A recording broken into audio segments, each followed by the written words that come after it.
Welcome to my channel, so the Maths Point by NK Mishra. Today we will discuss important topic arithmetic progression that will be asked in the class 10th exams of CBSE, ISC and UP board and other state boards. First question is that find the sum of the first 100 natural numbers. पहली 100 natural numbers का सम क्या होगा उसको find करने के लिए आपको पता होना चाहिए नेचुरल नंबर 1 से शुरू होती है और 2 आया फिर 3 आया। इस तरीके से आपको 1000 नंबर्स का सम पूछ रहा है और आपको भी पता है ऐसा क्वेश्चन ऑब्जेक्टिव में ही बनता है, सब्जेक्टिव में नहीं बनता है। और जब ऑब्जेक्टिव में बनता है तो उसके लिए बहुत ही सिंपल सा फार्मूला है, उसको आपको याद रखना है। आपको याद रखना है n/2 और इनटू में a plus l। This is the formula where n is the number of the terms and a is the first term and l is the last term. So n का मतलब number of terms कितना है, 1 से 1000 तक अगर counting लिखेंगे तो n की वैल्यू 1000 आएगी। 1000 डिवाइडेड बाई 2। a का मतलब फर्स्ट टर्म का मतलब जो पहले स्थान पर है that is the first term. So 1 and last term is that 1000। 2 divided by 1000 500 times 500 multiply 1000 plus 1 1000 1। now multiply 500 into 1001। 5 बन जा 5 0 0 5 बन जा 5 00 is the answer of this question।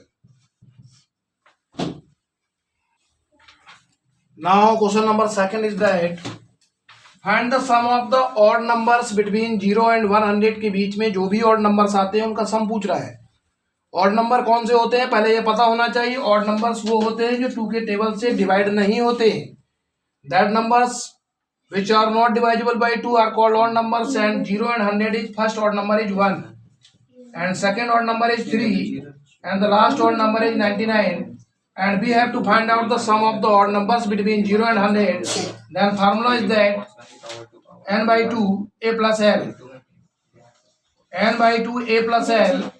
This is the formula, and you know very well between 0 to 100 50 odd numbers and 50 even numbers.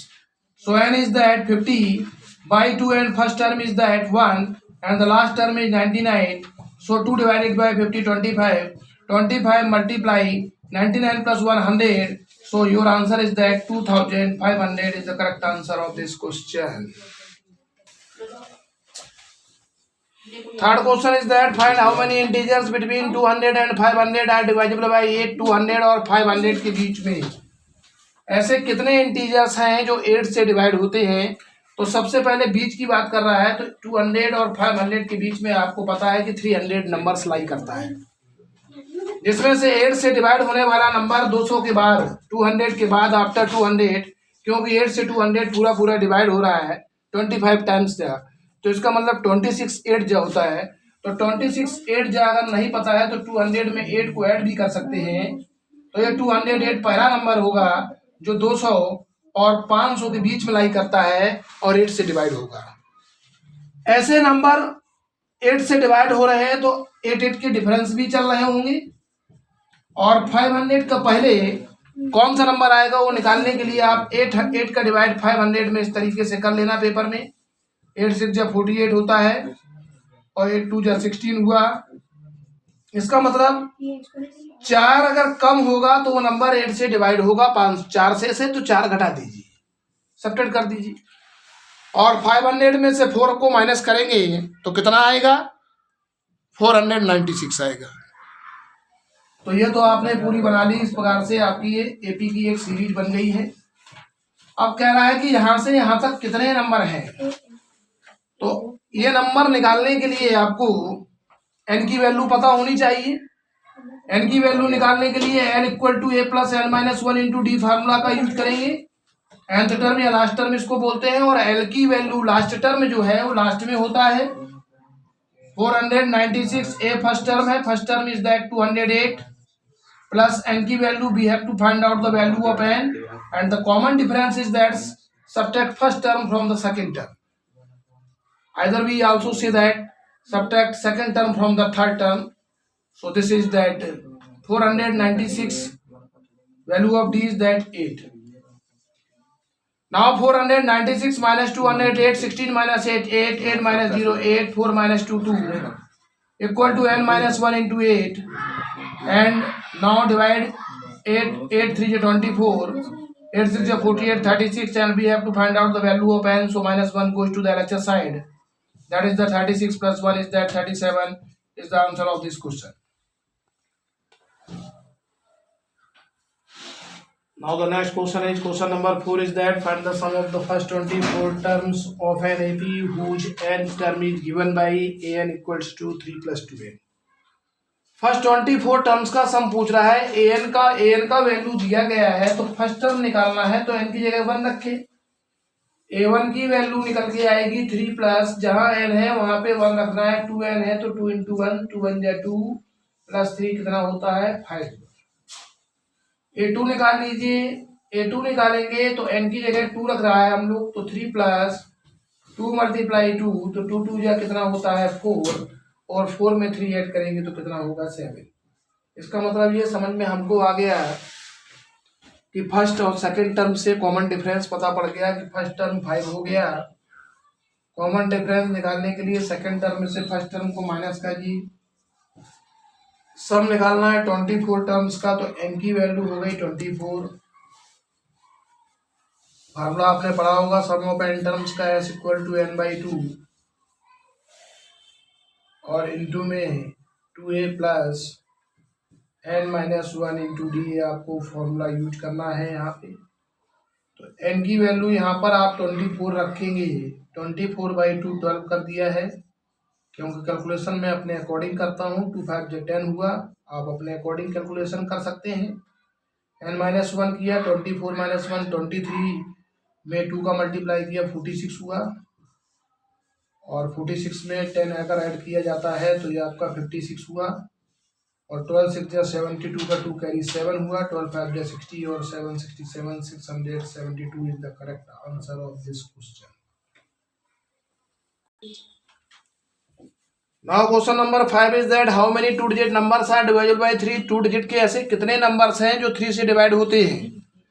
तो 2 digit numbers की बात करें तो 2 digit की स्टार्टिंग 10 से होती है. 10 से 2 डिजिट की स्टार्टिंग होती है, क्योंकि जिसके लास्ट में 0 होता है वो 2 डिजिट का नंबर कहलाता है. और 2 डिजिट का नंबर जो है फर्स्ट सबसे स्मॉलेस्ट 2 डिजिट नंबर 10 है. 11 भी 2 डिजिट है और कहां तक जाता है 99 तक.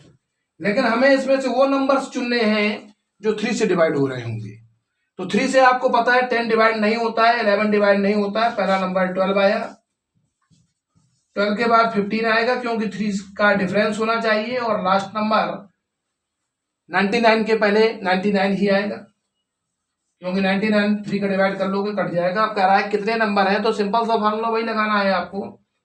l equal to a plus 1, l equal to a plus n minus 1 into d. ये फार्मूला यूज करके आपका आंसर आ जाएगा. लास्ट टर्म की जगह 99, a की जगह 12 प्लस n निकालना है, minus 1 common difference 3, 99 minus 12 9 minus 2 कितना होता है 7, और 9 माइनस 1 8, 3 अपॉन में आ गया इक्वल टू n माइनस 1. इसका इसमें डिवाइड किया, 29 बार गया, माइनस का 1 इधर आया, 29 प्लस 1 कितना हुआ 30 is the answer of this question. 30 terms आपके बनेंगे 2 digit number.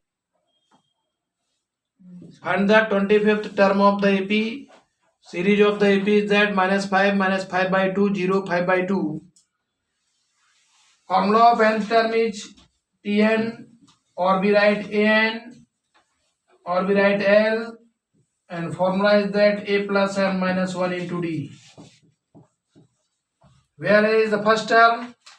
-5, n minus 1, 25 minus 1, and value of D is that subtract from this -5/2, and minus plus 5, 5 2 is 10, minus 5 5/2, value of D is that. So this becomes 25 minus 1 is that 24, and 2 divided by 24 is that 12, 12 5 is 60, minus 5 plus 60 equals to 55 is the answer of this question. Question number 7 is that if the sum of the first m terms of an AP is 2m square plus 3m, then what is its second term? m terms का sum है,